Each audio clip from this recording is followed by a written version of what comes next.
Pertanyaannya sederhana, bagaimana kita bisa berkontribusi sementara kita sudah punya waktu-waktu khusus karena kita nggak punya banyak pilihan. Misalnya contoh, aku bukan anak orang kaya atau misalnya aku bukan anak pengusaha yang punya privilege, jadi aku harus kerja 9 to 5 misalnya. Nah ini banyak sekali, bahkan ini adalah yang paling banyak di antara kita. Di antara kita tuh yang banyaknya adalah ibu-ibu rumah tangga, lalu kemudian bapak-bapak yang bekerja. Itulah kenapa hari ini rame. Tak tahu kenapa rame? Karena hari libur. Nah karena hari libur rame. Kalau biasanya rame, iya tapi nggak serame ini juga. Kenapa? Karena banyak di antara kita masih 9 to 5. Maka di dalam Islam tuh keren banget. Ingat siapa yang tadi aku bilang? Maimunah. Siapa beliau? Bukan lagi pekerja 9 to 5. Masih bisa di SCBD, masih bisa ngopi. Enggak. Beliau ini adalah budak. Budak artinya jangankan 9 to 5. Kebebasan itu dia nggak punya. Tapi dia mau untuk memberikan hadiah bagi Baitul Maqdis. Nah oke kalau gitu, apakah bisa yang kita lakukan itu berkontribusi pada Baitul Maqdis atau berkontribusi pada dakwah Islam? Jawabannya sangat bisa sekali. Karena gini, Islam sekali lagi tidak mewajibkan selesainya usaha. Islam itu yang pertama, yang paling diwajibkan adalah yang gak kelihatan, niat. Jadi kalau misalnya Mbak sudah punya niat, aku pengen untuk berjuang buat Baitul Maqdis, itu sudah hampir selesai semua masalah. Karena bab yang paling sulit itu adalah bab niat. Ingat ya, pas sholat, niat itu mungkin bagian doang, cuma bagian daripada rukun bisa jadi. Tapi salah itu, selesai semua tuh ibadah tuh. Gak dihitung kalau salah niat. Artinya niat ini adalah perkara yang paling penting, paling harus bagus, dan paling menghasilkan.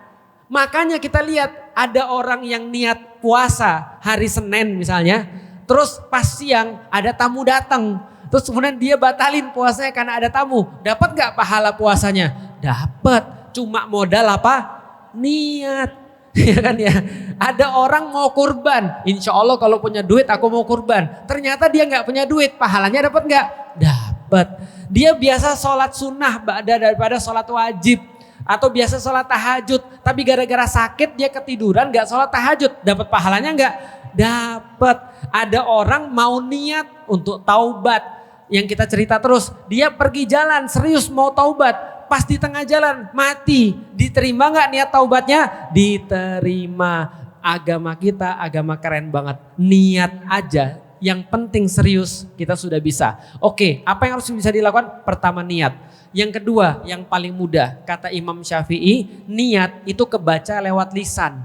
Niat itu kebaca lewat lisan. Maka lisan kita memperbanyak apa yang kita niatkan. Misal Rasulullah, pasca daripada Isra Mi'raj, Rasulullah senantiasa cerita tentang perjalanannya pergi ke Baitul Maqdis kepada sahabat-sahabatnya. Dan Rasulullah mewajibkan dirinya sendiri membaca surat Al-Isra tiap malam. Tiap malam. Ustadz 9 to 5 gue Ustadz. Sampai rumah itu sudah jam 8 Ustadz. Itu udah capek. Ya udah baca ayat pertama aja lah.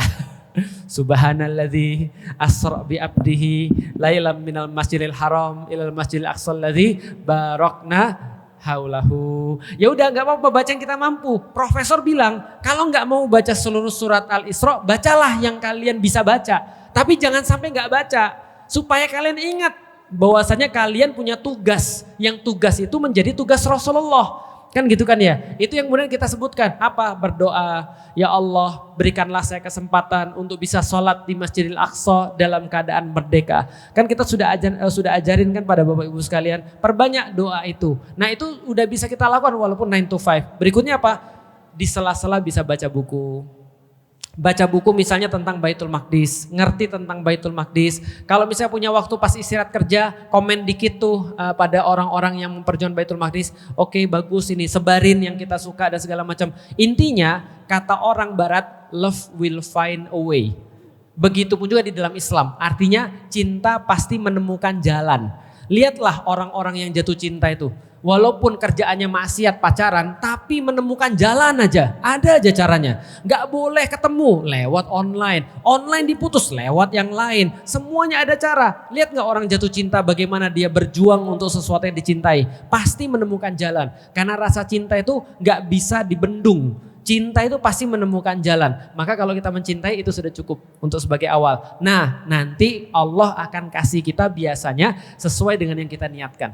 Dulu ketika saya masih nggak punya pilihan, bayangin lulus dari IPB ke Jakarta nggak punya kerjaan. Ya udah, gimana orang kita adalah seorang suami harus terus kemudian nyari nafkah. Maka ketika dibilang mau ngajar nggak? Mau. Ngajarnya dari jam berapa? Ngajar dari jam 9 sampai jam 12. Jam 9 sampai jam 12. Gajinya berapa? Waktu itu tahun 2007 gaji saya 1 juta 2 bulan. Ngajar dari jam 3 sampai jam 9. Ngajar matematika dasar, ya. Cukup nggak? Ya enggak lah jelas. Maka saya harus nyari seseran lagi. Yaitu adalah jadi marketing dari jam 12 sampai jam 5. Lengkap kan 9 sampai jam 5. Pergi dari Senen, pulangnya ke Jakarta Barat gitu kan ya. Wah itu Masya Allah, pulang-pulang istri saya tuh gak mau untuk nemui saya sebelum saya mandi dulu. Saking baunya gitu kan ya, saking baunya asap dan segala macamnya. Saya ingat banget kemana-mana bawa sabun dulu. Jadi kalau kita pergi kemana-mana cuci muka dulu, kenapa hitam gitu ya. Nah itu kita jalanin terus. Tapi dalam diri saya bilang apa? Ya Allah, andaikan engkau kasih kepada hamba ini keluangan. Engkau sudah tahu ya Allah keluangan ini mau saya manfaatin kayak apa. Alhamdulillah setelah itu Allah kasih saya pengangguran gitu kan ya.